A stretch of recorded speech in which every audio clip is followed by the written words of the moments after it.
continuidade, né? Então, nossa terceira aula. Então, tem aqui uma programação atualizada, né? A gente falou de introdução à correspondência na primeira aula. Depois, na aula de ontem, falamos sobre a entropia de buracos negros, de Brannus, né? E a relação disso com a correspondência. Hoje, então, eu vou falar ainda, estou me estendendo muito nessa parte geral, mais do que eu pretendia, falar um pouquinho dessa prescrição do item, tá? Que o Baldacena fez um artigo muito geral, né? Onde aquela conta que eu mostrei na aula passada, como é que aparece a métrica do ODS, a partir das Brannus, né? E algumas outras contas que ele tem no artigo, mas ele não detalhou muito como é que se usa a correspondência. E isso acabou sendo feito por um artigo que ficou famoso do item. Tem um outro artigo que eu não vou mencionar, quer dizer, vou mencionar agora, mas não vou botar nas transparências, que é paralelo, que é do grupo do Poliakov. São dois professores de Princeton, aqui eles, vamos dizer, eles explicitaram a forma da correspondência. Eu vou mostrar a formulação do item, que ele é um pouco mais didático, tá?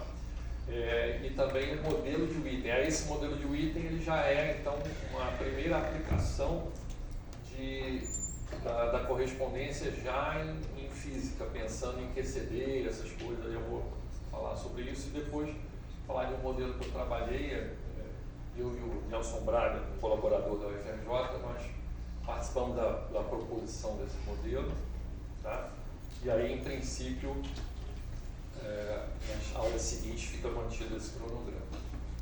Então, só relembrando, né, a correspondência, né, aquela forma mais precisa da correspondência, né, é uma equivalência, né, matemática perfeita, né, entre a teoria de cordas no espaço 2B, ou desculpa, a teoria de cordas do 2B no espaço ODS5S5, né, e uma teoria de Yang-Mills, que é supersimétrica, estendida, né, a gente já explicou por que é estendida, e essa teoria estendida ela é conforme, isso era sabido previamente, né, o Baldacena encaixou essas peças do quebra-cabeça, né, e essa teoria de Yang-Mills ela vive no espaço Shadman-Markov, que é o nosso mundo, né? Então, é como se o nosso mundo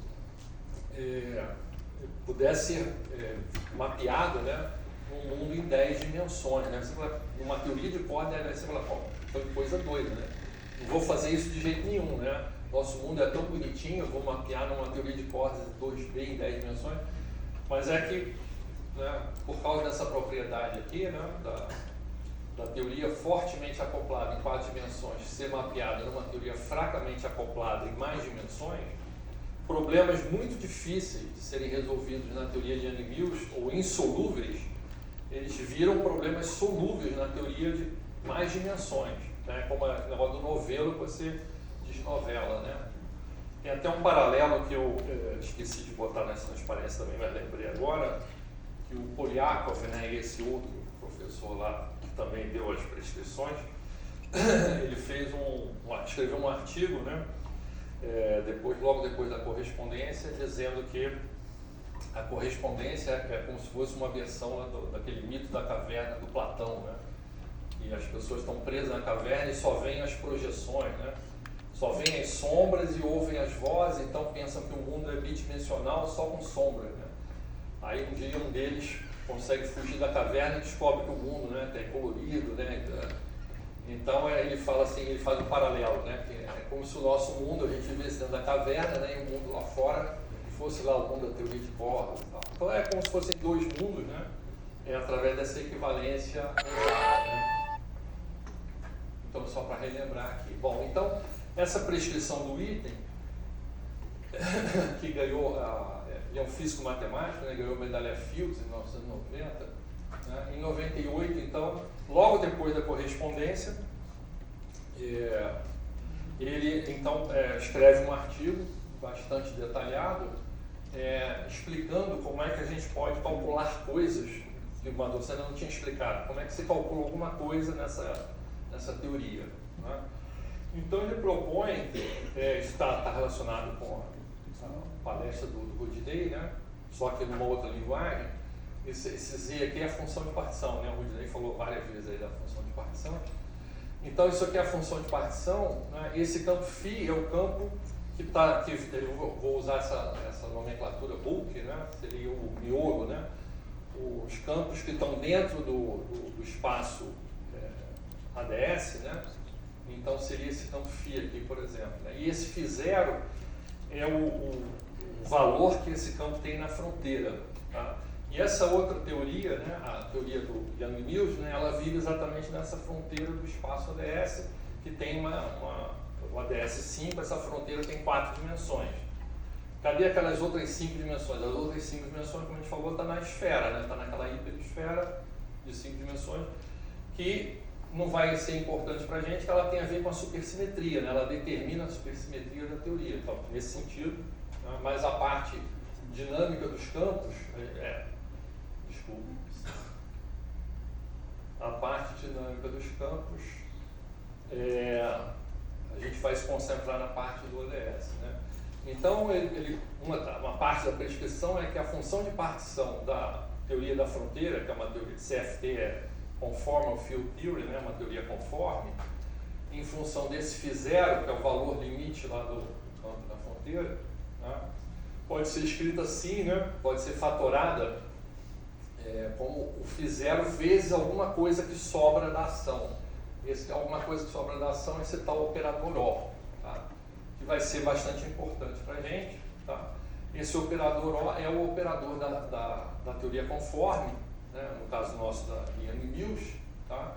Ele então decorre das definições, né, que a gente vai dar para esses campos. Né? E essa função de partição, na prescrição do item, ela é igual à função de partição da teoria gravitacional. Essa teoria gravitacional é a teoria do bulk, tá? É dentro do ADS. Então, a ideia, a prescrição é que as funções de partição dos campos sejam iguais, tá? Da fronteira e do interior. Como é que é possível? É porque você vai pegar o limite, né, do campo e vai jogar ele para a fronteira. Tem eu estou falando, essa é a prescrição, né? Tem um monte de detalhes, né, para você implementar essa prescrição. Tem um monte de singularidade, né? Porque quando o Z vai para zero, né, o espaço explode, né? E então tem singularidade nos campos. Tal. Isso está explicado no trabalho do item, né? Mas está muito melhor explicado, né, nesse review que eu botei na ementa, né, no review do Ramalho.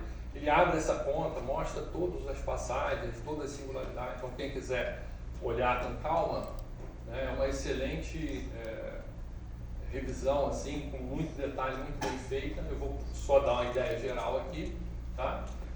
Então, essa seria a ideia. As funções de partição das duas teorias são iguais, tá? Essa função, além disso, essa função de partição da teoria gravitacional, né, que é pegando o campo, né, e jogando ela para a fronteira, ela é essencialmente, né, uma soma sobre todas as possibilidades da teoria gravitacional, da exponencial gravitacional, tá? E numa aproximação, como a teoria fortemente acoplada, ela vai numa teoria fracamente acoplada, esse fracamente é tão fracamente que a proposta do item parece uma coisa assim estranha, né? É tão fracamente que eu vou considerar que essa teoria que ela vai para o limite clássico, tá? Eu não vou nem botar coisa quântica. Então essa proposta, né, da holografia, ela vai relacionar a teoria de Yang-Mills, né, que é uma teoria quântica fortemente acoplada. Ela vai ser descrita como uma teoria gravitacional clássica. É claro que isso é uma aproximação, tá? Isso aqui tem uma aproximação nessa, mas é a primeira aproximação. É como se na linguagem de teoria de campos, né, seria a aproximação nível de árvore, né? Seria a primeira aproximação em uma conta que você quer fazer, tá? Então, se você souber calcular, né, a tua ação gravitacional on shell, né, as partículas estão na camada de massa, tá? Da tua ação gravitacional clássica, isso já vai ser uma aproximação para essa função de partição que, pela prescrição, é a função de partição da teoria conforme. Já é. Tá? Claro, isso é uma aproximação. Mas e se eu souber calcular mais coisa na teoria gravitacional? Beleza, você pode botar mais coisas, você vai ter correções na tua teoria lá, na tua teoria conforme. Mas, em geral, esse primeiro resultado já é um resultado muito bom, tá? Já tem resultados muito interessantes já nesse limite. Tá? E aí a coisa mais poderosa, famosa, são as tais funções de correlação, tá? Que você pode calcular na teoria conforme. Tá? Então, isso também, imagino que, cheguei atrasado, né, na aula do professor Rudinei, mas imagino que ele tenha calculado, né, mostrado como calcular algumas funções de correlação. Então, tá aqui aqueles operadores OR, né, eu posso calcular a função de um ponto, a função de 2 pontos, né, isso é a linguagem de teoria de campo, né, essa função de correlação, ela vem então das derivadas do meu funcional gerador, tá? Isso aqui já é da teoria da fronteira, né, da teoria da CFT, que é a teoria de Young-Mills, tá? Isso aqui é aquela ação da gravitacional, nessa aproximação. Só tem um detalhe que a gente troca a ação gravitacional on-shell pura, clássica, por uma versão renormalizada, porque tem as tais divergências, né? Esse negócio da métrica ter singularidade introduz uma série de singularidades na ação. Tá? Então você tem que renormalizar essa ação, tá? Tirando essas divergências, e aí você consegue calcular esse objeto. É uma função de Green, né? Você faz as derivadas funcionais, depois bota os campos para zero. Tá? Isso vai dar a função de partição. Então esse complemento aqui faz parte dessa prescrição do item, tá? E a gente pode calcular as funções de correlação. Nesse caso, você está interpretando os campos do input como se fosse as fontes que você coloca no seu CFT. Exatamente, isso faz parte da prescrição. Isso que você comentou é perfeito. Né? Os campos do bulk, né, nessa notação aqui, né, essa notação, talvez aqui fique mais explícito, aqui, né, esse φ0, né, esse φ0 que é o limite do φ, né, do bulk na fronteira, ele multiplica o operador O, que é o que sobra, né? Então ele funciona exatamente como as fontes do objeto da fronteira, exatamente isso, perfeito. Essa é a ideia aí dessa prescrição do item, tá? E aí ele dá essa prescrição e nesse mesmo artigo ele calcula, né, algumas funções de partição, tá? E aí, parêntese novamente, né, a teoria de campos conforme clássica e quântica já era previamente muito bem estudada, tem um livrão assim, né, catálogo lá de teorias conformes e tal, anterior à correspondência Maldacena, e essas funções de correlação da teoria conforme eram conhecidas da própria teoria conforme, certo? E aí, o que o item faz? Ele pega essa prescrição dele e calcula, né? Vou calcular a correlação para o campo escalar, para o campo vetorial, né? E aí sai calculando, né, a partir da ação gravitacional, e o que ele descobre? Que as funções de correlação são exatamente as funções conhecidas da teoria conforme. Então isso funciona, né? Isso funciona como um teste, né? Para talvez o primeiro teste, né? Para correspondência, né? Então todo mundo, né? Aí todo mundo sai calculando um monte de funções de correlação, 2 pontos, 3 pontos, claro que quanto mais pontos, mais difícil é calcular, mas foram feitos muitos cálculos e funciona, né? Bate exatamente com o que você conhecia. Bom, mas que graça é que tem, ó. Já conhecia a teoria conforme e tal, mas mostra a consistência, né, da formulação, né? Tá? Isso aí, então eu estou usando então para essa prescrição do item, ela supõe explicitamente a aproximação de supergravidade, tá? Então aquela teoria de Bohr está sendo aproximada por uma supergravidade que eu estou usando a versão clássica, né? Certo? Só renormalizando para tirar a divergência, tá bom? Ok. Sim. Então, para já indo, né, isso seria o final da introdução geral, mas para já ir puxando então a sardinha, a brasa lá para a sardinha da física de partículas, né, tem um exemplo muito importante que eu vou precisar dele mais adiante. Um caso particular, por exemplo, um campo escalar sem massa no ODS, né, ele se acopla com um certo, você escreve lá, né, a ação lá do campo escalar, né? E sobra lá um operador que tem uma dimensão. A dimensão desses operadores é uma coisa central, ele é fortemente dependente lá da formulação, tá? Decorre, né, da prescrição. E aí você vai ter ele vai se acoplar a um certo operador O na fronteira. Tá? Então, na teoria de Young-Mills, né, qual é o operador escalar que tem dimensão 4? Então, a gente tem que ir lá na teoria de Young-Mills procurar esse operador. Tá? Então, o operador que a gente acha é o traço do F' ao quadrado, tá? O índice não abeliano está escondido aqui, tá? O traço de F ao quadrado. Tá? E esse cara, lá na TCD, né, esse cara é identificado como operador de um Glue-Ball, né, que é um estado ligado de gluons, tá? No caso, o Glue-Ball escalar. Tá? É claro que aqui, né, isso não é a TCD, né, isso é uma teoria de Young-Mills, né, então estou usando aí uma analogia. Né? Então, esse cara, né, esse traço de F ao quadrado, lá na TCD, que é SU3, né, certo? Quatro dimensões e tal. E esse cara é associado com o Glue-Ball. Então, isso aqui seria uma espécie de análogo do Glue-Ball nessa teoria, né, mais sofisticada. Né? Lembrando que esse cara, né, ele está numa teoria SUSY NO4, tá? Que é uma teoria conforme. Né? Então, apesar disso aqui ser análogo ao Glue-Ball, né, esse cara não tem massa. E a gente... estudos da rede indicam que esses Glue-Balls teriam massa. O pessoal calcula lá 1.4, 1.5 GeV e tal. Seria a massa do Glue-Ball escalar. Tá? Tem uma pequena divergência sobre o valor exato, mas do Glue-Ball na TCD. Mas esse Glue-Ball nessa teoria, né, ele não teria massa. Mas isso é uma consequência da correspondência. Tá? Bom, então, encerrei a parte geral, tá?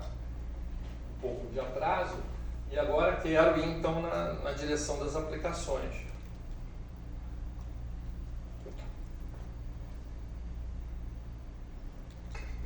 Então, como aplicar, né, a correspondência em situações físicas, vamos chamar assim, que tenham aspectos observacionais. Né? Porque a teoria de Cauchy em 10 dimensões, né? Supersimétrica conforme, caramba, isso está extremamente longe de alguma aplicação. Né?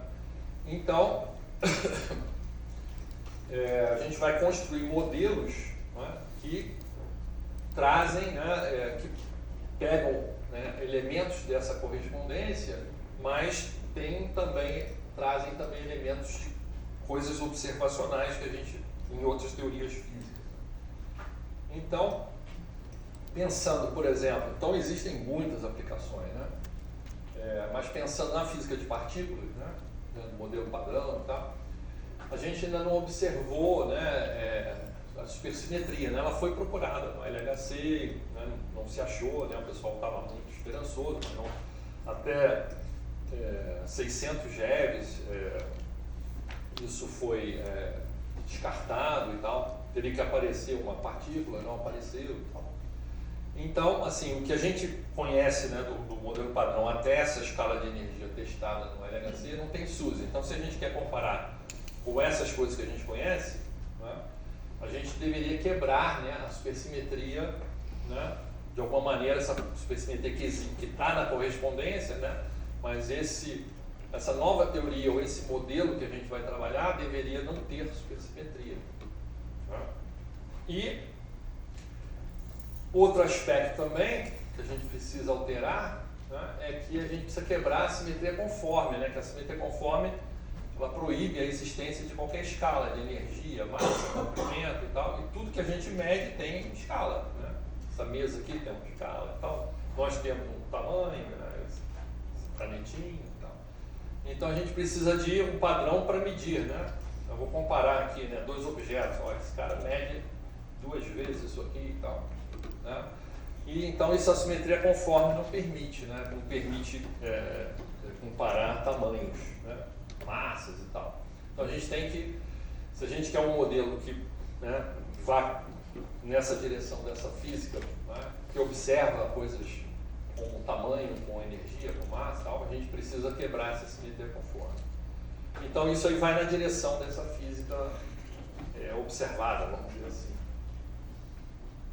E aí o item, né, num segundo artigo, né, que ele escreveu logo depois da correspondência, ele propõe, na verdade, tem várias propostas nesse artigo, ele propõe um modelo, que ficou conhecido como modelo do item, tá?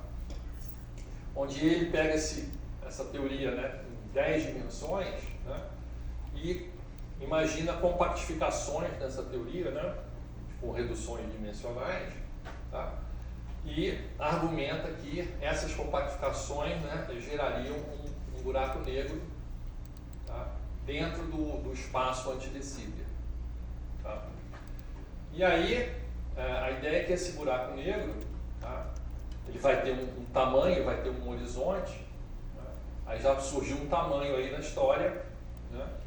E esse buraco negro lá nesse espaço que ele bolou, ele consegue argumentar que isso quebra a simetria conforme, tá? Então você passa a ter uma escala de comprimento, né, como vocês estão acostumados, né, em trabalhar com unidades em teoria de campo, né, sistema natural de unidades, né, você tem uma escala de comprimento é equivalente a ter escala de energia, escala de massa, né? Então você passou a ter uma escala, quebrou a simetria conforme, tá? Então, né, nesse modelo imaginado aí pelo item, né, então ele consegue com esse buraco negro quebrar a simetria conforme da correspondência. Então ele está alterando, né, é como se ele estivesse propondo uma nova correspondência, tá? E numa dessas compactificações, um círculo, né, S1, tá? Ele impõe condições, por exemplo, condições periódicas, né? O Rudney também, né, falou aí da parte de temperatura finita, né? Campos bosônicos satisfazem condições periódicas e campos fermiônicos antiperiódicos, né? Na SUSY, né, na supersimetria, você tem tanto bóson quanto férmio, né?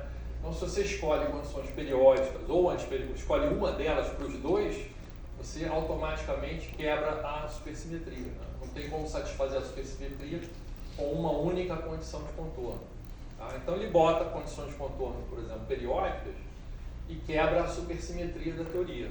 Então ele quebrou a simetria conforme e quebrou a SUSY, certo? E aí ele tem uma série de discussões, né? Ele fala de uma coisa importante, né, que esse modelo pode representar uma teoria de campos a temperatura finita, tá? E a temperatura desse modelo, né, seria exatamente, ele identificaria exatamente com a temperatura Hawking do buraco negro, né? O Hawking tem uma prescrição para a temperatura do buraco negro, buraco negros no nosso espaço, né, usual. Ele pega exatamente essa definição do Hawking e associa essa temperatura do buraco negro que apareceu dentro desse modelo dele com a temperatura dessa teoria de campos que ele está trabalhando. Então ele já tem um modelo que já é com temperatura finita, tá? Sem simetria conforme e sem supersimetria. Então já está baixando a bola, vamos dizer assim, né? Então ele interpreta que isso seria uma espécie de QCD, só que com S e o N, com N muito grande. Essa parte ele não mexeu. O S e o N com N grande continua. Então não seria exatamente uma QCD, seria um modelo holográfico, mas com essas características, né? E aí, entre várias coisas que ele sugere no artigo, tá, ele diz que esse modelo poderia ser usado, por exemplo, a calcular a massa de Grubol, né? Que são aqueles, eu acabei de falar, né, há pouco, né? São os estados ligados do Grubol, né, representados por aquele operador O, né, o traço do F ao quadrado, e suas excitações radiais. Então, né, isso era uma coisa que o pessoal da rede, né, de QCD na rede já tinha calculado nos anos 90, né, qual seria a massa do Grubol escalar e algumas de suas excitações radiais, né? Você pode ter excitação mudando o spin, a excitação radial ela não mudaria o spin, continuaria sendo escalar, Tá? Como se fosse uma oscilação mesmo, né? A oscilação angular seria ele girando, né? Alguma coisa assim. E ele sugere, então, olha, ele não quer fazer essa conta, né? Ó, pessoal, pega essa conta aí um monte de gente fez, né? Naturalmente. Então, diversos grupos fizeram, né, essas contas aí e tal. Então, envolve algum cálculo numérico, porque as soluções com esse buraco negro são soluções numéricas e tal. O pessoal tem que usar WKB, né, tem toda uma continha aí, uma parte numérica também e tal, mas o pessoal fez essas coisas e calculou. Eu daqui a pouco vou mostrar o resultado. Tá? Bom, e aí vem um outro modelo, o modelo de Polchinski-Strassler. Primeiro eles fazem um modelo complicadíssimo, né, que inspirado lá na teoria de cordas. Eles querem que eles veem o seguinte: n igual a 4 é demais. Vamos bolar um modelo que baixe de n igual a 4 para n igual a 1. Mas n igual a 1 ainda é supersimétrico. Então, assim, mesmo assim, o modelo deles é mega complicado. E aí, no final, no final desse modelo, o que eles percebem? Né? Que ao fazer essa quebra lá da n igual a 4 para n igual a 1, né, eles veem que surge uma escala, né, associada a uma coordenada. Essa coordenada R é a coordenada que veio da Branham. Tá? Na nossa notação aqui usual, seria a coordenada Z, é o inverso da R. Tá? Eles percebem, né, que nesse modelo complicadão deles, né, surge, né, uma coordenada associada a uma escala. Tá?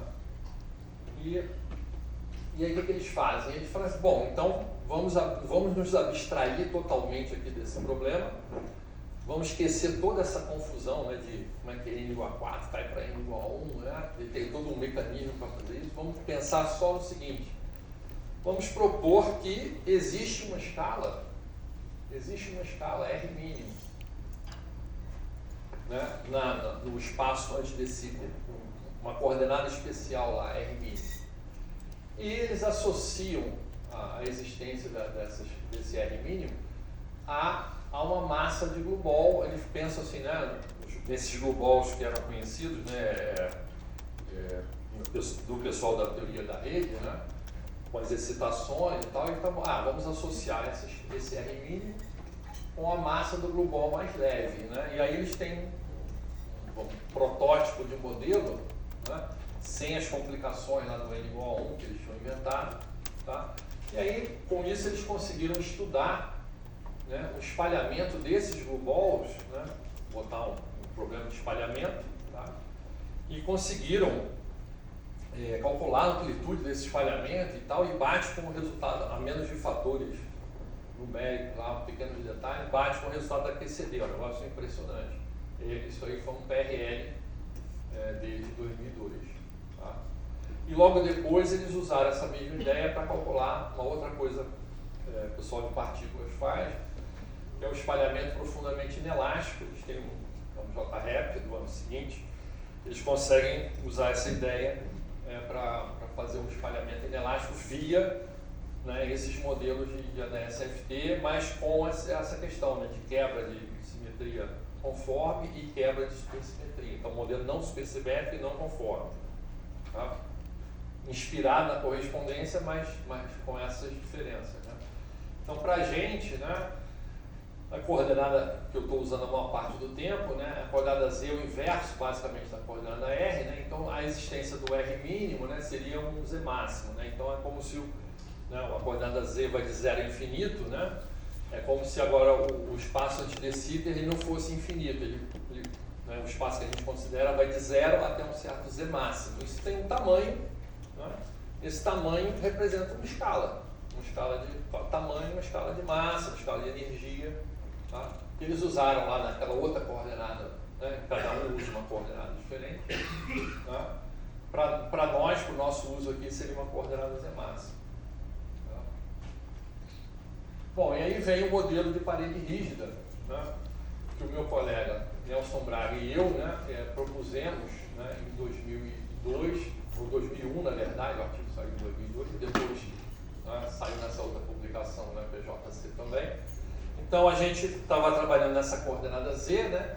E a gente então partiu dessa ideia da escala da coordenada Z máxima, tá? A mesma coisa, né? Para o global mais leve, né? A única diferença, né? O único dado adicional, né? É que a gente botou uma condição de contorno, né?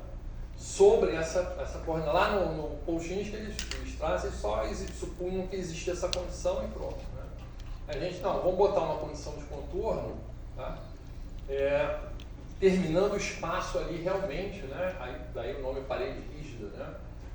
Então, o que acontece? Era sabido previamente, né, que os campos no ODS eles são basicamente descritos por, na parte que seria o Minkowski, que é uma onda plana, tá? Mas na coordenada holográfica é essencialmente uma função de Bessel. Existem várias funções de Bessel que se encaixam aí, tá? Dependendo se é um escalar, se é um vetor, se é um spinor e tal, as funções de Bessel vão variando, mas tem certas funções de Bessel que será conhecido previamente. Então, ao cortar o espaço, né, também o pessoal chama de fatia, né? Ao cortar o espaço, né, e delimitar ele nesse intervalo de 0 a Z máximo, né, as funções de Bessel que eram continuamente, né, distribuídas ali, né, era um contínuo de funções de Bessel, na teoria conforme é tudo contínuo, né?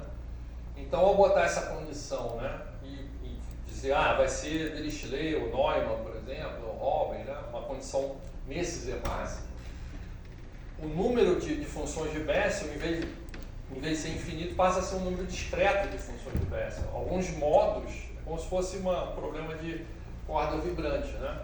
Você bota uma corda vibrante com condições, né, Neumann, Dirichlet e tal, a corda vibra em algumas frequências, com alguns comprimentos de onda, né? É exatamente esse mesmo problema, tá? As funções de Bessel, que eram contínuas, né, elas passam a ser discretizadas, só alguns modos aparecem, certo? Então, a gente associa, né, então, esses modos discretos das funções de Bessel com as massas, né, dos possíveis blue balls que podem aparecer, né? Então, precisamente, né, a gente não consegue esse valor do R mínimo ou do Z máximo, a gente não sabe exatamente quanto seria, né? Mas o que a gente consegue calcular exatamente, tá, é relacionar os zeros das funções de Bessel, tá, nesse intervalo com o valor das massas, né? A razão entre as massas, a gente postula que é igual exatamente à razão dos zeros da função de Bessel, tá? Da função de Bessel relevante lá do problema. Então a gente consegue calcular essas razões dessas massas a partir dos zeros da função de Bessel. As funções de Bessel são conhecidas lá desde 1600, então a gente abriu lá uma tabela lá, beleza, função de Bessel J2, né? Qual é o primeiro zero, segundo zero, terceiro zero, razões em 5 minutos a gente calculou a razão das massas a partir desse modelo. É um modelo, claro, né? É um modelo. Não tem simetria conforme, não tem supersimetria, certo? Mas a gente calculou então essas razões dessas massas a partir do zero da função de Bessel. Tá? Esses aqui são alguns resultados. Então, esse JPC 0 mais é o estado lá do ball, momento angular zero, paridade positiva, conjugação de carga positiva. Na QCD 4, então seria a QCD em 4 dimensões, QCD entre aspas, né? QCD 4, então seria nessa teoria de Young-Mills em 4 dimensões. Aqui é o pessoal da rede, né, com o modelo SU3, né? O pessoal da rede faz SU2, SU4, eles fazem vários, né? Isso aqui é o pessoal da rede com SU3, e eles calcularam dois estados, né? O estado fundamental, 1.61 GeV, né?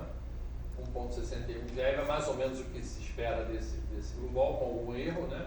E o primeiro estado excitado eles acharam 2.8, e eles não têm esses outros aqui, né? A gente foi ver o que acontecia, né? Então, para fazer essas contas, eles usam supercomputadores, né? Precisam de semanas para fazer esses cálculos, né? Então, assim, é uma coisa muito custosa numericamente, né? Esses aqui são resultados de um dos grupos aí, talvez o mais conhecido, né? Bom, o resultado da rede, que são caras muito conhecidos, o Morningstar e Pearson, tá? De 97, por coincidência, no mesmo ano, né, da correspondência. Esse resultado aqui é baseado no modelo do item, que eu estou chamando aqui de buraco negro, né, no ADS, é esse grupo aqui, o Psaque, Orgulho, Oz e Terni. Né? Então, nesse modelo aqui, né, como eu tinha falado, né, eles têm precisam usar um WKB e tal, aí depois tem uma solução numérica, mas uma vez que você fez isso, você consegue muitos estados, né, certo? E esse aqui é o nosso resultado, que eu estou chamando aqui de fatia do ADS, nesse trabalho aqui, do JREP, está aqui 03, eu não sei se está correto. Esse aqui é o nosso resultado, né? Então é razoavelmente parecido aqui com, parece que é um pouquinho melhor aqui pro primeiro. Sim, como nesse modelo holográfico a gente não tem como a priori fixar o valor do R-min ou o valor do Z máximo, né? Porque a gente sabe só as razões, então a gente, tanto o pessoal do buraco negro quanto nós, né, a gente acabou pegando o primeiro, né, valor aqui como input, né, eles calculam isso, né? A gente aqui partiu desse cara aqui para calcular isso. Lá na rede eles acabam, como eles têm em princípio a PCD completa, ou, né, a parte sem ferro, a parte com ferro e tal, eles normalmente pegam a massa de uma partícula como dada e calculam a de outra, né? Certo? Aqui, como a gente só tinha um global escalar, né, a gente não tinha uma partícula para partir, a gente então partiu desse dado aqui. O que a gente calculou então foram os outros estados, né? Certo? Então, só por exercício. Só uma curiosidade, esse modelo não vem de SN com N tendendo a infinito? Perfeito, perfeito. Tem algum motivo para você acreditar que as massas do bolso vão depender do N? Ótima pergunta. Então ali é SU3, né? E no buraco negro e no nosso lá da hardwall, a fatia, a gente está fazendo o SUN com N grande, né? Certo? Então assim, não, em princípio não é a mesma coisa, né? Então até é esperado que tenha alguma diferença, né? Aí, felizmente, né, tem um estudo da rede, acho que não é do Morningstar. Bom, a gente também está pegando um bonde, né, que já existia nos anos 70 e 80, né? A famosa expansão 1 sobre N, né? Então, andou muito em moda, né? Até por conta do trabalho do Luft sobre isso, andou muito em moda na QCD, dada a dificuldade de calcular algumas coisas, fazer a tal da expansão de N grande, né? Então, o que se observou, né? O pessoal que fez essa expansão de N grande, né? Com SUN, com N grande, sabendo que QCD era SU3, né? Muitos resultados, para calcular uma função de correlação, por exemplo, é muito mais fácil calcular com N grande do que com N igual a 3. O que o pessoal observou é que quem fazia na marra no SU3, né, e comparava com o pessoal que fazia de N grande, os resultados não são iguais, mas são muito próximos. Tá? E tem um estudo da rede, eu não estou mostrando aqui, mas tem um estudo da rede bastante interessante, que eles fizeram o seguinte: vamos estudar a QCD na rede com vários grupos de simetria, SU2, SU3, SU4, SU5, SU6, vamos estudar todos. E eles saem comparando, né? Aí quando faz o SU2, que muita gente, às vezes, para simplificar contas, usa SU2, chega num resultado. Quando vai para SU3, tem uma diferença bastante grande, tipo 50% dos valores e tal. Aí quando você muda de SU3 para SU4, a diferença cai, né?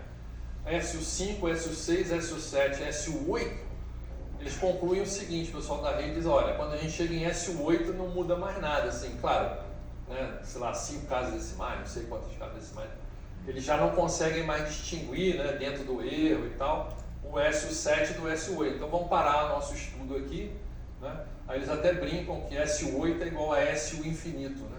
Para eles, assim, na prática é a mesma coisa. Então, assim, isso é posterior a esse resultado, mas, ou seja, não é esperado que seja exatamente igual, mas como uma estimativa, né, Então você pode até usar esse resultado da rede para fazer uma correção eventual. Então. É claro que você também poderia, assim como a gente quebrou a SUSE e quebrou a simetria conforme, a gente também poderia tentar introduzir termos que quebrassem baixassem do SUN para um N menor, né? Tá? Existem trabalhos nesse sentido, mas isso é bem complicado também. Tá? Esse modelo não tem isso. Tá? Seria SUN com N infinito. Tá? Ou seja, isso justifica, não é, até o fato dos nossos resultados serem razoavelmente parecidos com o do buraco negro, que é exatamente o mesmo SUN. Certo? Ou seja, isso não é QCD, mas, né, é um modelo extremamente simples, mas que permite calcular algumas coisas interessantes. Tá? Mas não é o S3 realmente. Aqui então é mais brincadeira ainda, né? Porque o pessoal da rede, como vocês podem ver, aqui eles calcularam 3 valores, né? Na QCD3. O que é QCD3? É uma QCD em 2 mais 1. Mas por que você vai fazer QCD em 2 mais 1? Porque numericamente é mais barato, né? Mais fácil, né? Então eles, por exercício aí de teste, como faz SO2 também, mesmo não sendo a QCD, né? Então eles calcularam 3 massas aqui, aí não é GeV, é a unidade da tensão da corda. Né? Então, e aqui eles têm, ó, SO3 e o SUN com o tal do N tendendo para infinito. Não é, obviamente não é infinito, né? Mas nesse estudo que eu falei, eles fazem até o SU8 e concluem, ó, depois de 8 não vale mais a pena fazer. Né? Nesse aqui eu não me lembro se aqui é exatamente o SU8 que ele fez, mas ele está chamando de SUN. Tá?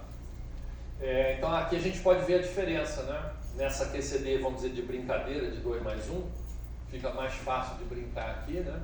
Tá? Então você vê que tem uma diferença, ó, de 4.2 para 4, 6, não é tanta diferença assim, é da mesma ordem de grandeza, mas tem alguma diferença. Né?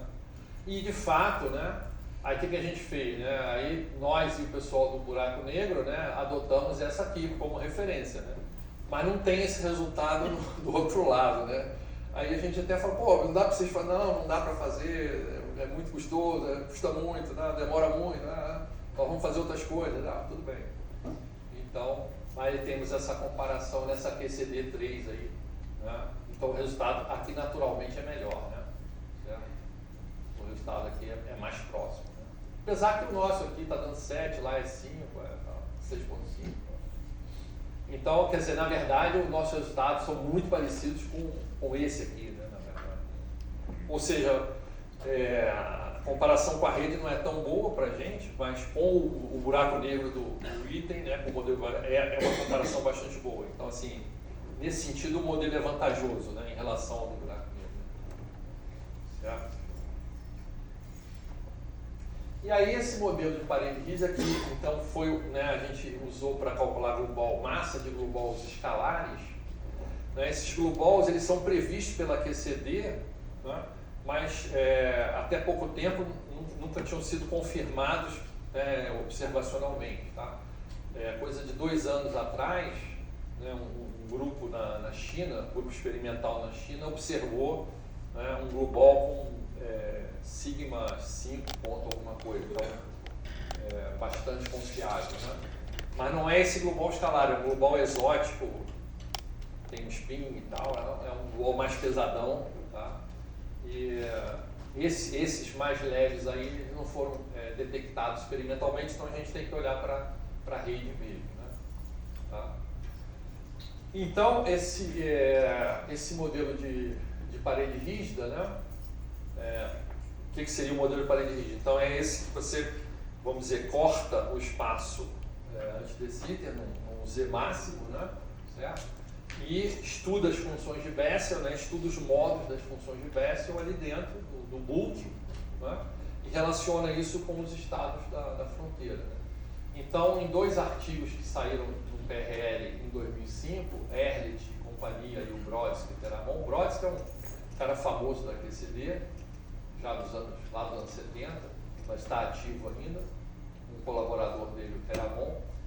Eles pegaram essa ideia do hardwall e estenderam para coisas observadas, né, mesons, spins, blue balls de spins mais altos, mas também mesons e baryons que têm massas medidas conhecidas, né, certo?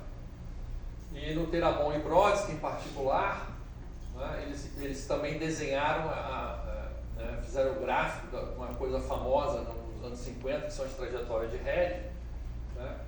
E essa teoria do Red tentou explicar por que apareciam tantas partículas e tal, e aí ele observou uma certa regra, né, assim, de periodicidade, vamos dizer assim, em relação à massa e momento angular, tá? Na verdade, massa, se você fizer a massa quadrática e contra o momento angular, ele observou que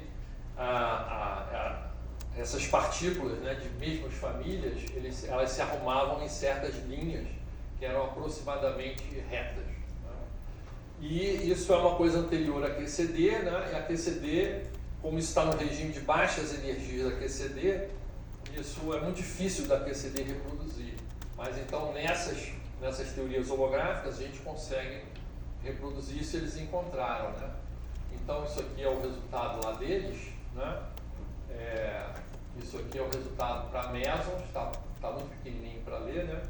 Acho que são meson Rho, meson A e tal, são mesons vetoriais, aqui B e tal.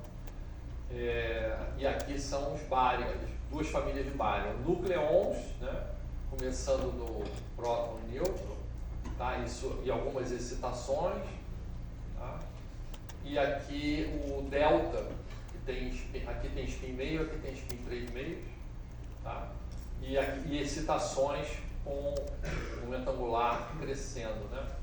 Então, na teoria de Red, que não está contida na QCD, bem explicada pela QCD, ele prevê que essas trajetórias, essas curvas, né, que a gente chama de trajetória, seriam aproximadamente retas, né? Aqui a gente está vendo que elas não são retas, né?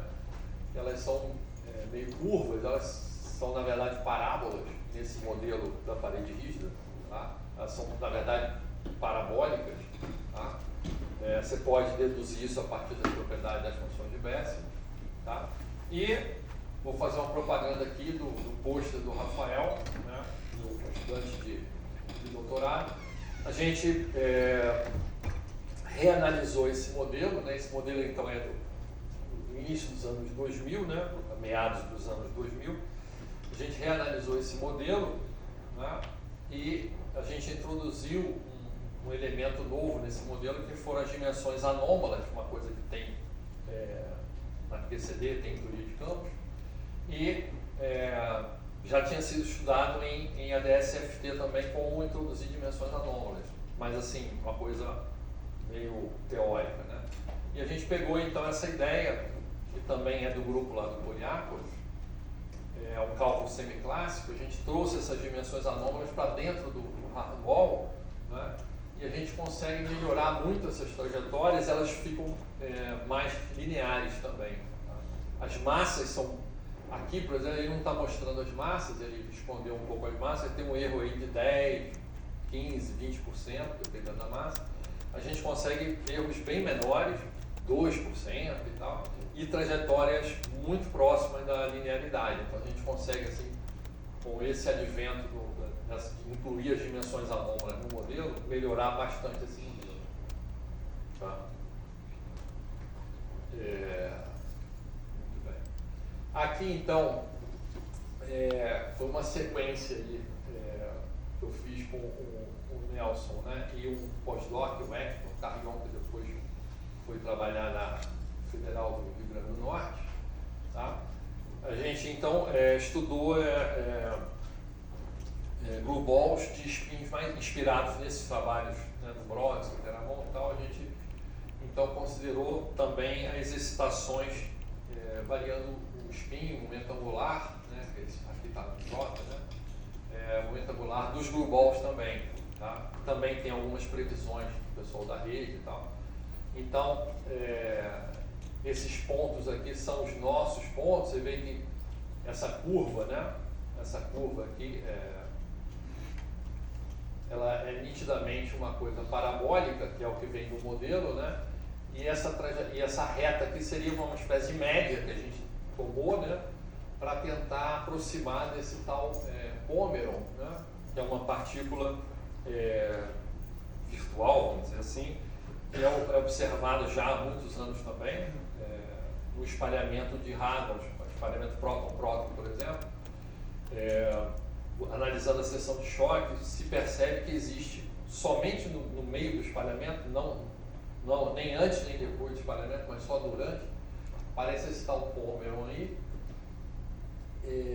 que tem certas propriedades, né, bem conhecidas, e uma dessas propriedades bem conhecidas é a tal trajetória de Regge, né? O pessoal determinou muito bem, com a precisão menor que 1%, qual seria a trajetória de Regge desse tal Pomeron, né? Então isso, novamente, como a QCD não explica a trajetória de Regge, isso não é explicado pelo QCD. Então é um buraco que sobra aí na teoria, né? Que esses modelos holográficos tentam... Pergunta? Por que a trajetória de Regge está tão diferente da que a gente costuma ver para o Pomeron? A incerteza está absurda ali, 50%.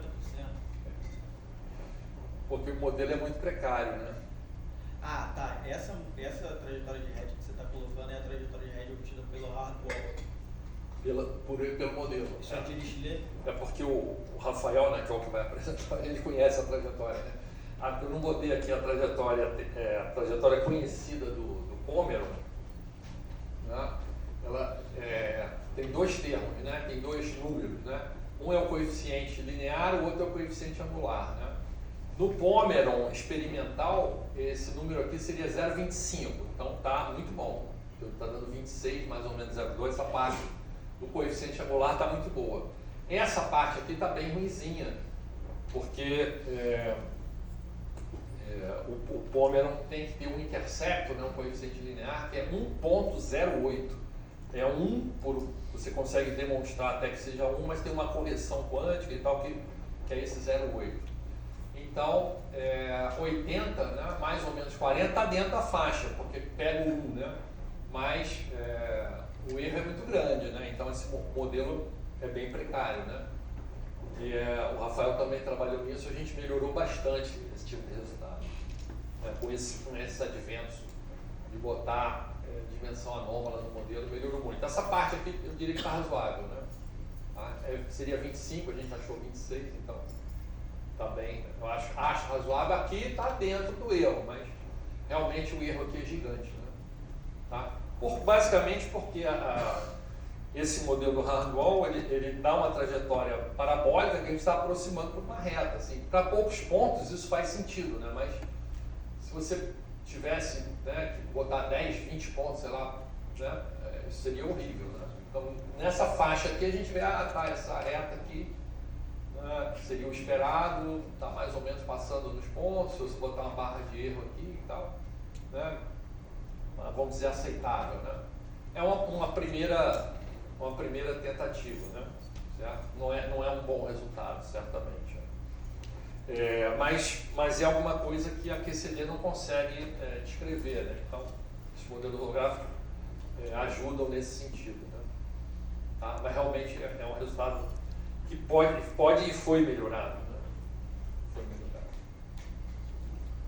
Esses gráficos diferentes, não me entendo. Tá. É Dirichlet-Neumann? Eu esqueci de botar a legenda, Dirichlet-Neumann. Tá? Dirichlet-Neumann. Essa trajetória eu não me lembro se é por Dirichlet ou por Neumann, mas uma das duas. Né? Uma é Dirichlet, outra é Neumann. Professor, Esqueci de botar na legenda. mas as duas condições dão os mesmos coeficientes ali? Não, essa é uma delas. Supostamente a melhor delas. No Hardwell, se não me engano, a condição de Neumann deu resultados um pouco melhores do que a condição de Dirichlet. Tá? Nesse modelo bem cru aí, parece que Neumann funciona um pouco melhor. Nesse modelo mais sofisticado que o Rafael trabalhou, botando dimensão anômala, Dirichlet já dá resultados muito bons. A gente nem testou Neumann, assim, que o Dirichlet já deu uma coisa muito boa. Mas pode ser que Neumann dê melhor ainda. Pode ser. Tá? Mas é uma das trajetórias. Porque o gráfico é muito parecido, né? Mas é uma delas só. Tá? Bom, aqui,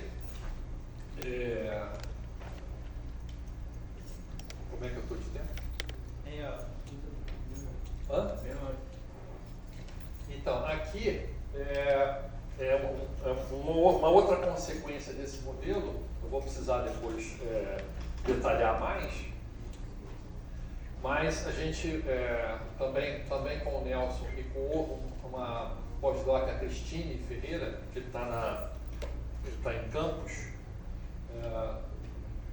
a gente também, partindo do modelo de parede rígida, a gente conseguiu calcular o potencial de interação nesse modelo, né, SUN e tal, quebrando a supersimetria e quebrando a supersimetria e a simetria conforme. Né? A gente consegue chegar num potencial que é o chamado potencial de Cornell, que é o potencial esperado para a interação quark-quark. Né? A gente consegue, a partir dos dados do modelo, calcular esses parâmetros A e sigma, a gente consegue coisas desse tipo. Tá? Tem uma discussão grande, né, como é que chega nesse ponto, mas estou antecipando aqui o resultado. Tá? Esse é um segundo resultado também com a Cristine, tá? Que o primeiro resultado era com temperatura zero, que é essa curva aqui de cima, tá? E a gente depois refez o nosso modelo com temperatura, né? Para botar a temperatura, então a gente fez o modelo de parede rígida com um buraco negro. Né? A gente introduziu o buraco negro e aí a temperatura do buraco negro dá a temperatura, que seria essa nossa QCD com SUN grande. Né? Professor, nesse caso do buraco negro, o horizonte do buraco negro é o tamanho da escala que você colocou? Não, tem os dois. Tem o Z máximo do hardwall e tem o raio do horizonte. Né? E aí, dependendo quem está na frente de quem, né, você vai ter um comportamento ou outro, né? Temperatura alta ou temperatura baixa. Né? Você fixa o Z máximo, mas se você aumenta a temperatura, né, e o horizonte passa, né, se o Z máximo cai para dentro do horizonte, desaparece o hardwall, né?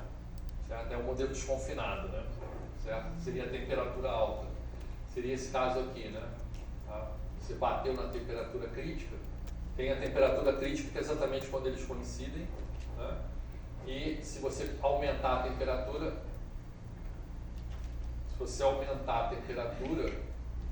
não muda mais o comportamento, né? Certo? Aqui então tem confinamento, né? Esse modelo bom, isso era bom falar também. Talvez amanhã eu possa dar mais detalhes. O Maldacena, né? Eu falei do item, né? Do modelo do item, mas o Maldacena, logo depois da correspondência, ele escreveu um artigo que também saiu no PRL, calculando o loop de Wilson. O loop de Wilson é uma coisa proposta nos anos 70, e o Wilson propôs, né, calcular a integral sobre o AMI, do campo livre, num circuito fechado, e ele propôs que isso seria uma medida, daria uma ideia de confinamento, dependendo do resultado desse loop de Wilson, a tua teoria seria confinante ou não, para tentar explicar o confinamento da QCD. Tá? E aí o Maldacena é uma coisa muito difícil calcular o loop de Wilson, tá? Teoricamente. Tem alguns cálculos, mas são bem complicados. O pessoal da rede calcula o Wilson, né, com o cálculo numérico, e o Maldacena, ele mostrou nesse artigo, de 98 também, como calcular um loop de Wilson a partir da correspondência. Tá? E ele mostra que para o ADS-FT, o loop de Wilson é não confinante. Tá? Por que é não confinante? Se é uma teoria de Young-Mills, é esperado. Ele diz, olha, esse resultado é esperado. Como a minha teoria é conforme, não pode ter escala nenhuma. Então, se você puser confinamento, vai ter alguma escala. Então, não deve ter escala mesmo. E o que a gente mostrou nesse artigo aqui?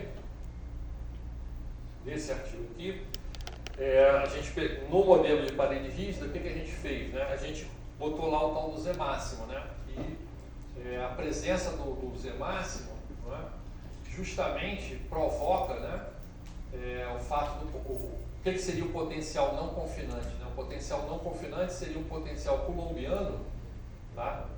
Que vem aqui, né, vai para menos infinito, né, e quando você aumenta a energia, ele vai tendendo para zero. Esse cara é um não confinante. O confinante é esse potencial de Cornell, né, que a gente obteve. Ele tem que crescer, né? Ele tem que crescer quando você cresce a energia. Você vai aumentando a energia da separação e o potencial vai crescendo junto, e você não consegue soltar uma parte da outra, né? Isso é que é uma maneira fenomenológica de explicar o confinamento, né? A explicação completa a gente não tem, né? nem a TCD, né? Tá?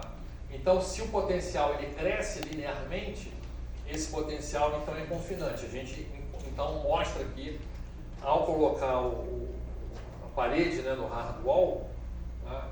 Você introduz o confinamento no modelo ADS, né? Certo? Na DSFT puro não tem confinamento, aqui a gente encontra confinamento. Tá?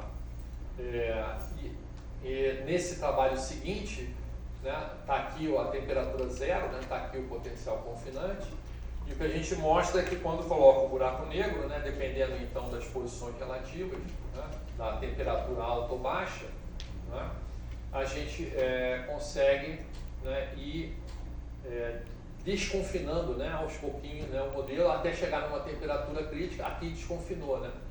Porque uma vez que você atingiu essa temperatura, você pode separar os caras livremente, né? Não tem mais potência.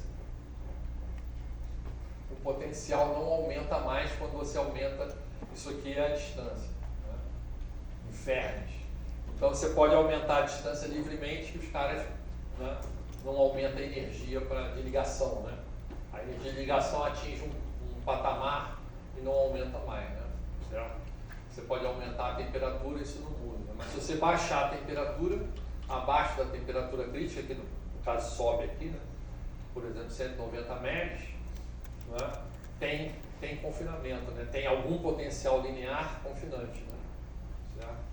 Então essa seria a previsão do modelo, né, desse modelo aqui. Tá? Depois esse modelo, né, esse modelo serviu de inspiração para um outro modelo, chamado modelo de parede macia, né, que consertou essa questão das trajetórias de Red não serem exatamente lineares. Nesse modelo de parede macia, ele já foi pensado para ser exatamente uma trajetória de Red exatamente linear, e eles conseguem realmente fazer isso. Eles colocam o campo escalar, o campo do Dilaton na ação multiplicando a ação dentro do bulk do ADS. Isso modifica as equações de movimento, elas deixam de ser funções de Bessel, tá? E você mapeia as soluções em polinomes de Hermite, que é essencialmente um oscilador harmônico. Tá? E aí você consegue, por construção, trajetória de Red exatamente lineares, nesse tal soft wall. Tá? E você consegue resultados parecidos aqui com o soft wall. Tá? Essa temperatura crítica, que ela está um pouco alta, tá? O Herzog calculou, né? Essa temperatura aqui também no soft wall. Ele mostra que o soft wall é um pouquinho mais baixa, é mais próximo do resultado da rede. Então o soft wall, nesse sentido, ele é um pouquinho melhor. Tá? É já um modelo que veio já de segunda geração, vamos dizer assim, né? Já inspirado corrigindo problemas do hardwall, né? Ele já introduz esses outros aspectos. Tá? Então aqui, esse trabalho fez parte da tese de doutorado do ex-aluno meu, Eduardo Capossoli. A gente estudou novamente a trajetória de Red por um outro objeto chamado Odron, né, que é o primo do Pomeron, só que ele tem paridade negativa. Né? Mas vocês vejam que as características continuam aqui, né? Esses pontinhos são as massas que a gente obteve, veja que elas novamente não estão formando uma linha reta, né? Elas estão mais ou menos organizadas numa parábola, né? Certo? E essa reta aqui seria uma média, né? De qual seria essa trajetória. Esse Odron é um objeto um pouco mais elusivo ali, mas ele foi confirmado, apesar dele ser primo lá do Pomeroy, ele foi confirmado experimentalmente também bastante recentemente, cerca de uns 2 anos atrás, confrontando dados do LHC, do Fermilab e tal, conseguiram confirmar a existência do ódio, né? Mas a trajetória de RED dele ela ainda não foi determinada. Então tem uma incerteza grande, a gente se baseou em alguns modelos teóricos para obter esse tipo de coisa. Não foi uma coisa, não é uma coisa fechada ainda, né? Tá? Aqui então é um outro resultado, que é uma consequência também desse modelo do Witten, né? Então esse modelo do Witten, ele introduziu essa ideia do buraco negro, né? Com o objetivo de gerar uma escala, mas na verdade ele funcionou muito bem para descrever uma espécie de teoria de campos, ou QCD, com N grande, para temperatura finita. E esse modelo ele foi muito bom para isso, né? Então, esse é um dos maiores sucessos aí da DSFT, vem dessa ideia aí do Witten. Também o próprio Maldacena já tinha falado do artigo original dele que poderia se fazer uma versão de DSFT com buraco negro, mas ele não detalha, né, a ideia, e o Witten deu mais detalhes como construir o modelo, né? Tá? E essa é um dos exemplos, uma das aplicações para estudar o plasma de quartos e gluons, né, chamado QGP. Então, esse plasma de quartos e gluons foi observado pela primeira vez no RHIC, no Relativistic Heavy Ion Collision em Brookhaven, por volta do ano de 2000. Então, um pouquinho depois da correspondência, né, o modelo do Witten em 98, né, certo? Isso aqui é um pouquinho depois. E lá, até hoje, eles fazem ainda esse tipo de experimento, lá em Brookhaven. O LHC também faz esse experimento lá no colisor do Hélice, né? Não é o principal experimento, mas é feito também no LHC, mas isso começou em 2015, mais ou menos. Mas isso aqui, então, esse experimento já rodava antes, e no ano 2000, então, eles anunciam, de 2000 para 2001, eles anunciam que eles observaram esse plasma de quarks e gluons, que supostamente, a gente acredita que sim, foi uma fase inicial do universo. Um universo muito quente, lá nas primeiras frações de segundo, né, teve esse plasma de quarks e gluons, né? Então, a nossa matéria, né, que a gente observa, né, prótons e nêutrons confinam quarks e gluons, né? Os quarks e gluons ficam sempre presos dentro dos prótons e nêutrons e essas outras partículas elementares, o Bol também, né? Mas a ideia, né, a teoria é que se você aumentasse a temperatura o suficiente, em algum momento você liberaria os quarks e gluons, né, desconfinaria essas partículas. Como no caso do universo, né, no modelo do Big Bang que eu aceito, né, o universo era muito quente, então o universo, quando apareceram os quarks e gluons, eles eram livres, né? E à medida que o universo foi esfriando, ao contrário do que a gente está fazendo, à medida que o universo foi esfriando, essas partículas foram confinadas, né? E permanecem confinadas a menos que você tenha uma energia muito alta, né? Então isso era, né, o que a gente esperava a partir de estudos teóricos, né? E o RHIC conseguiu então, nessa colisão de íons pesados, reproduzir esse plasma de quarks e gluons com colisões de ouro-ouro, né? E depois no LHC, cerca de 10 anos, pelo menos depois, um chumbo, né? E hoje em dia também se faz chumbo próton, próton-próton. É menos entendido por que isso funciona, mas também acontece, tá? E se encontrou, então, isso aqui é um chuveiro lá de partículas, né? São milhares de partículas que saem, né? Certo? Eles conseguem, surpreendentemente, estudar isso, né? Aqui, no fundo, a imagem não está tão boa, no fundo é o detetor, né? Esses bloquinhos aqui são o detetor. Isso aqui é o resultado da reação, né? Da colisão. Então, eu estava falando, né, da história do universo, né? Então, o universo muito quente, né, em alguma fase, né, a gente supõe que existiu, né, um plasma de quarks e gluons, então a gente estaria reproduzindo, né, esse plasma de quarks e gluons à medida que o universo foi esfriando, né, nesse sentido aqui. As partículas foram se formando depois, né, galáxias e tal, né. O plasma de quarks e gluons, né, quando ele esfria, ele hadroniza, né, formando então basicamente prótons e nêutrons, e depois nucleossíntese e tal, núcleos e tal, coisas mais pesadas, à medida que esfria, né, a energia média, né, a temperatura. Tá? Então seria uma fase importante da história do universo que a gente estaria reproduzindo nesse tipo de experimento. Tá? Essa é outra imagem que também não está muito nítida. Isso aqui já é do CERN, né? Isso aqui já é um CMS no CERN, também uma colisão desse tipo. Tá? Então, como eu tinha falado, né? Isso foi medido, então, uma descoberta, né, experimental, que era de certa maneira prevista no RIC, em 2000. Tá? Só que isso chocou, né, a comunidade, porque se esperava que fosse um gás, se comportasse como um gás. O que é um gás? É uma coisa diluta, né, que é fracamente interagente. Né? Então, esses quarks e gluons, eles estão desconfinados, eles quase não vão interagir e tal, isso se imaginava, né? Vai formar uma espécie de gás, por isso tem esse nome de plasma e tal. Né?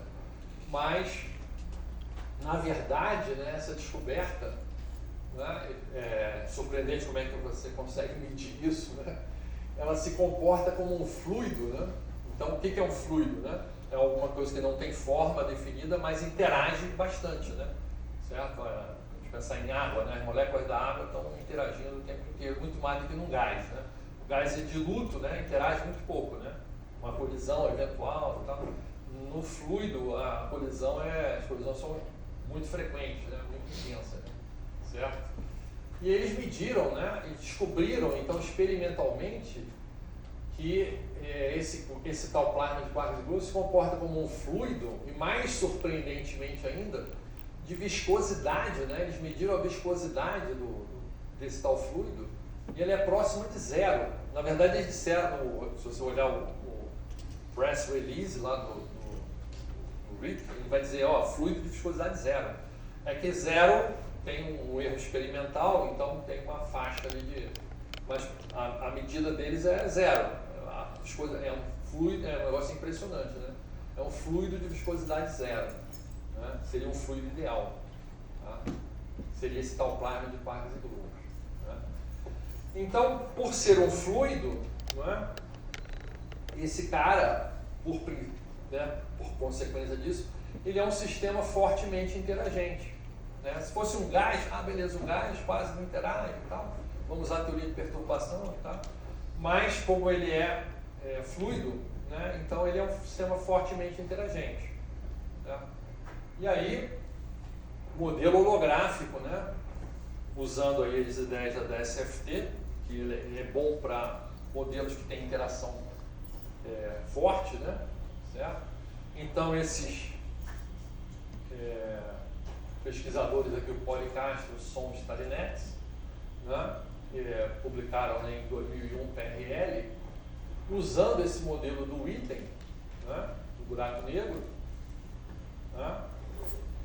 Que é um bom modelo para QCD, né? Dentro dessa aproximação, SUN e tal, dentro dessa aproximação, né? Certo? Para temperatura finita. Né? É uma coisa que eu não expliquei aqui, que eu posso falar na próxima aula também, vou tentar encaixar, é que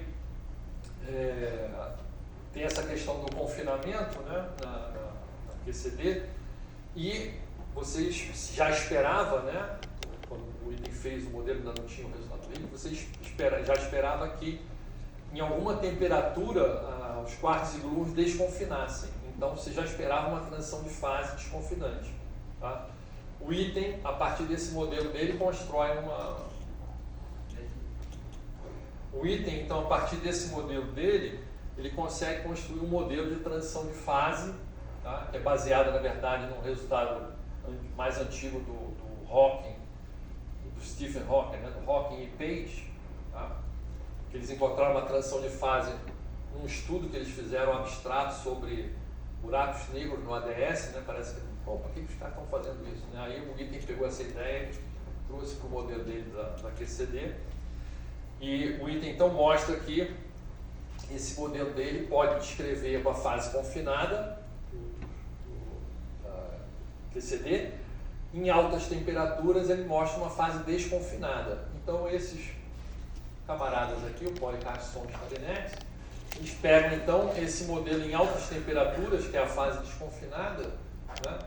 E vamos usar esse modelo do Witten para estudar essa tal viscosidade do plasma de quartzo e gluon dentro da holografia. Tá? O modelo dele né, nem quebra a supersimetria, é N igual a 4 e tal. Então, eles calculam esse eta aqui, que é essa viscosidade de cisalhamento, né, dividida pela entropia, né, são as constantes fundamentais, a constante de Planck e constante de Boltzmann, dividido por 4π, né? Esse é o resultado que você chega na holografia, né? Então, eles conseguem calcular uma viscosidade de um plasma, não é o plasma de quartzo e gluon verdadeiro, né? É de um plasma dentro dessa ideia da holografia nesse modelo do Witten aí, tá? Com N grande, tá, né? Mas dentro dessa situação ideal, mas eles conseguem calcular isso daqui, tá? Aí, bom, quanto é que é isso daqui, né? H sobre constante de Boltzmann, 1 sobre 4π, né? Se você tirar, né? Eles vão calcular esse negócio aqui, né? E aí eles calculam essa razão, né? E ela é muito pequena, né? Muito próximo de zero, né?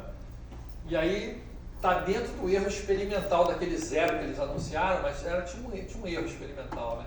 E esse valor aqui, então, né, ele está dentro do erro experimental lá daquele zero, na verdade, esse resultado da holografia sugere que não é possível ter realmente zero. Tá? Depois eles propõem, o Son Starinex com outro autor, o Kovtun, eles propõem que exista uma razão entre a viscosidade de cisalhamento e a entropia, um valor mínimo que seja exatamente esse. Esse aqui seria o valor mínimo em qualquer sistema da natureza. Eles propõem que seja um bound, né, um limite inferior. Né? Mas nesse artigo, primeiro, é calculado nesse sistema. Né? E viram que esse valor é muito pequeno. Tá? E isso é um problema, né? Que quando o pessoal de TQC, né? de QCD e tal, tenta calcular isso, né? Eles encontram valores absurdamente grandes, né? Para essa viscosidade, é muito difícil calcular e tal. Então esse é o resultado. Esse é um resultado muito forte, né? Que foi obtido através da holografia, né? Que ainda não foi reproduzido pela QCD. Aí o que o pessoal da rede? Esses cálculos com temperatura finita na rede são bem difíceis de serem feitos, tá? Com densidade, com temperatura e tal. Então, esse resultado aqui, né, ele vem da holografia e não tem, né, alguma coisa na TQC perturbativa, né? Por quê? Né? Justamente como o acoplamento é forte, né, a teoria de perturbação não funciona, né? Não funciona bem. Certo? Então, os resultados não são bons. Né? Então, esse resultado da holografia aqui foi marcante, né? E foram duas coisas que balançaram a comunidade. Primeiro, o resultado experimental de ser um fluido de viscosidade supostamente zero, e depois, né, esse resultado da holografia batendo dentro do limite lá observado, né? Apesar de não ser exatamente a mesma teoria, né? Por ser SN com N grande e tal, mas ainda assim é uma espécie de limite, né? Certo? Possivelmente o valor verdadeiro é alguma coisa, talvez com alguma correção de N infinito. Isso daqui. Nunca vi esse valor corrigido, mas seria alguma coisa assim. 5? Não. 4. Então, Aqui são outros resultados que a gente fez. Então esse é o tal do soft wall, né? Aquele modelo que veio depois do hard wall, né? A gente calculou, né, com buraco negro, né, para ter temperatura finita, a gente calculou modos quase normais, estudou esses modos quase normais. Tá? Aqui aparece o espectro, né, que seria equivalente à temperatura zero. Isso aqui são esses o comportamento desses modos quase normais nesse problema. Vira um problema meio gravitacional, né? Fez esse trabalho com o Alex Miranda, que está lá na Universidade Estadual da Bahia, quando ele esteve fazendo pós-doc com a gente. Depois a gente fez esse outro trabalho, primeiro foi com o Blue Wall, depois com mesons vetoriais, também no softwall. E esse aqui é o Luiz Mamani, que foi aluno do Alex, né? Agora está também na Bahia, na Universidade do Recôncavo Federal da Bahia. Né? Tem uma dificuldade numérica aqui, né? Cálculo numérico é fogo, né? A gente insistiu muito aqui, mas o método para calcular, né, de um lado e de outro eram métodos diferentes, né? E a gente não conseguiu numericamente fechar as curvas, né? Aqui a gente consegue, né, para alguns estados, mas aqui já não consegue, o método numérico não converge, né? Coisas difíceis assim de calcular, né? Tá? Aqui é a parte real, aqui é a parte imaginária. Tá? Aqui é um outro modelo que eu estava conversando com o Guilherme antes. A gente andou estudando, aí tem, né, vários modelos, né, por que não pegar essas branas e em vez de botar lá um hard wall, soft wall, por que você não usa as branas para construir um modelo? Então, isso foi feito, né? Então existem modelos famosos, um deles é o D3, D7, você bota D3 branas, um D7 branas dentro do espaço anti-de-Sitter, isso modifica o espaço, em vez de botar hard wall, soft wall, coisas que são meio arbitrárias, né? Aqui esses modelos são chamados de top-down, é um modelo mais inspirado em teoria de cordas. O modelo hard wall, soft wall, o pessoal chama de bottom-up. Você saiu da QCD e foi tentando chegar numa coisa lá de corda e tal. Então, isso aqui é um resultado que a gente encontrou. O Balon Baiona, o Alfonso, ele é professor lá da UFRJ, ele foi nosso aluno de doutorado, meu e do Nelson. O Matias Zil, ele foi pós-doc nosso, o Marcos Torres também, eles trabalharam nessa época aqui com a gente. Né? E isso daqui foi um dos resultados que a gente encontrou para baryons, né? Fatores de forma, né? De baryons e também estrutura do próton. São esses vários artigos que a gente estudou. Tá? Isso aqui é uma das amplitudes que a gente calculou. Tá? Esses pontos são pontos experimentais. O resultado é razoável, né? O resultado é razoável. Essa linha azul aqui, é essa predição desse chamado modelo Sakai Sugimoto. Foram esses japoneses que, na verdade, esse D4D8 ele vem do modelo do item. O modelo do item mais sofisticado, o item tem vários modelos, né? Mas o item também sugeriu coisas nessa direção e eles pegaram e levaram isso adiante, né? Vamos estudar bastante esse modelo e tal, e a gente calculou, por exemplo, esse tipo de coisa, né? Esse tipo de processo dentro desse modelo, né? A gente encontra então essa linha aqui, né? Certo? E esse aqui são os pontos experimentais, né? Tem dois conjuntos, né? Tem esse conjuntinho aqui, tem essa outra aqui. O resultado é razoável, né? Tem essa queda, né? Mas não é exatamente a mesma queda, tá? Mas, né, são os resultados nesse sentido. Isso aqui foi um outro trabalho, né? Um outro modelo aí, né? Esse modelo envolve as D3 branas e as D7 branas, né? Proposto por esses camaradas aqui, o Cooperstein e Sonnenschein. Tá? A gente calculou o fator de forma de pion, né? Tá? Isso aqui é muito similar ao D4D8. Tá? Aqui tem a comparação em vermelho do Sakai Sugimoto com o nosso resultado em azul desse modelo aqui que a gente calculou. Aqui é o comportamento geral e aqui é contra os pontos experimentais, né? É bem melhor, né? O modelo azul, né? do Stein Sonnenschein em relação ao vermelhinho que é o Sakai Sugimoto, né? Pega esses primeiros pontos, mas perde esse daqui. Tá? Então são modelos mais sofisticados, né? Que acabam envolvendo contas numéricas e tal, né? São coisas mais pesadas, mas também pode fazer esse tipo de coisa. Tá? Então, era isso que eu tinha para falar. Obrigado.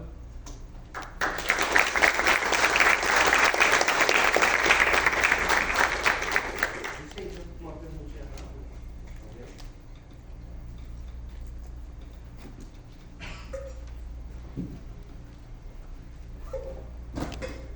Eu tenho uma pergunta rápida, mais uma curiosidade. Claro. O senhor mostrou a respeito do resultado dos Globals, Bom, que é possível obter também, mas os resultados eles são compatíveis com a rede ou tem algum problema? em relação ao hardware, você fala? Isso. Eu diria que é apenas razoável, né?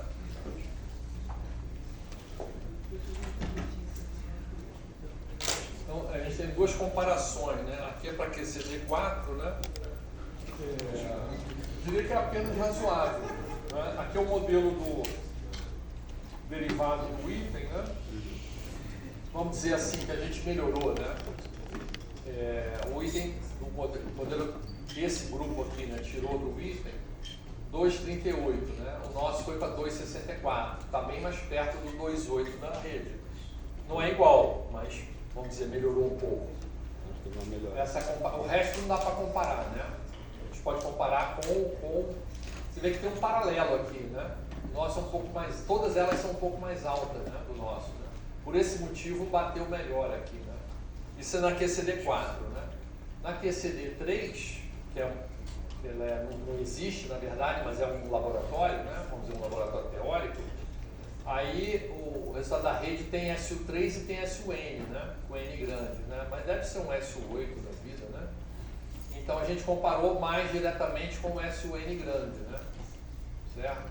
E aí o buraco negro, né? Eles fizeram essa conta, né?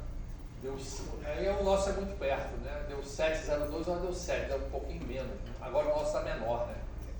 Nessa QCD3 é um pouco menor.